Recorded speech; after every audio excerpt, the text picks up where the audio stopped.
கதை செல்லப்படுறேன். அந்த கதை எப்படி தெரியுமா? காணா ஒரு கல்யாணம். கல்யாண வீட்டுக்கெல்லாம் போயிருக்கீங்களா? புது ட்ரெஸ் போட்டு பொண்ணு மாப்பிட்டெல்லாம் கிட்ட அலங்காண்டு செல்ஃபிலாம் எடுத்துருக்கீங்களா? அதே போலதான் நம்ம காணா ஒரு கல்யாண வீட்டுல ஒரு கல்யாண வீடு.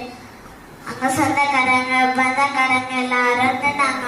அங்க பீப்பி இருந்தாங்க, கொட்டடிச்சாங்க, பாட்டுலாம் கொடுப்பாங்க. கல்யாண வீடும் ஒன்று களை கட்டி போச்சு. அப்போ ஒருத்தங்க ரசிச்சு பார்த்துட்டு இருந்தாங்க. அது யாரும் தெரியுமா? நம்ம ஏசப்போட அம்மா மரியம்மா. அப்போ ஒரு வேலைக்காரங்க வந்து மரியம்மாக்கு கால இதே ஜூஸ் தீண்டு போச்சு அப்படின்னு சொன்னாங்க. அப்போ மரியம்மா அச்சோ இப்பதானே கல்யாணம் ஸ்டார்ட் ஆச்சு, சாயங்காலம் வேற ஆச்சு, மார்க்கெட்ல ஜூஸ் கிடைக்காது அப்படின்னு சொன்னாங்க.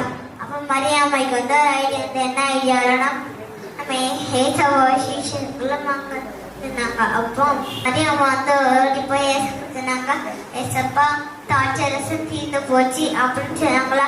அப்போ ஏசப்பா சொன்னாங்க, யாருக்கெல்லாம் அம்மா அவங்க எனக்கு வந்து கேட்கட்டே அப்படின்னு சொன்னாங்க. அப்போ மரியம்மா வந்து ஓகேன்னு சொல்லிட்டு போனாங்க. அப்போ சீஷர்கள் வந்து கச்சாடிக்கிட்டு நின்னாங்க. ஏசப்பா கச்சாடிக்கிட்டு நின்னாங்க.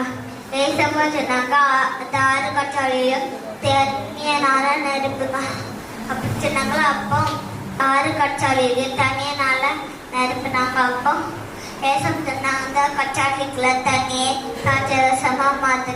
இப்போ பச்சை தண்ணி வந்து தாட்சரசமா மாயிட்டு. அப்போ உம்மந்து வேலைக்காரங்க மகன் இப்போ ஜம்மனா ஆயிடுது. அப்போ பந்தியில் எங்களுக்கு பரிபருப்பனாங்க.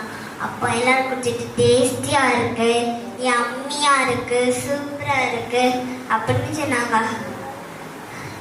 உங்களுக்கு இந்த ஸ்டோரி என்ன முடியுதுன்னா, நம்மளுக்கு ஏதாச்சும் தேவைன்னா நம்ம ஏசப்பா எடுக்கிறதுனா செகண்ட் தான் நம்ம அம்மா அப்பாட்ட கேளுங்கள், அப்பொழுது உங்களுக்கு கொடுக்க விடும். தேங்க்யூ.